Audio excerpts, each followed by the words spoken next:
有少少啲牙周病嗰隻牙咧就痛咧，即係以前我冇牙嗰陣咧，都喺香港咧都有整啲假牙，喂嗰啲假牙戴落去嘅嗰啲套，食住嘢頂住先都係覺得唔係好舒服嘅嗰類。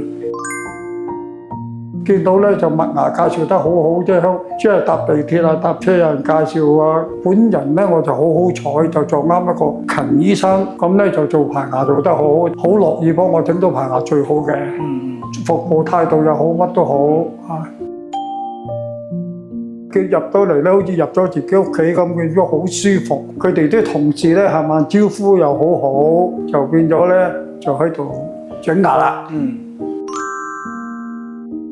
一味好擔心你咧，就驚住你啲牙咧係唔舒服咧，就叫你唔舒服咧，你就即刻過嚟呢邊再同你調教啊，去整好啲。嗰啲醫生咧同埋啲護士係好好嘅，又驚你又痛唔痛啊，又唔成啊咁樣整咯。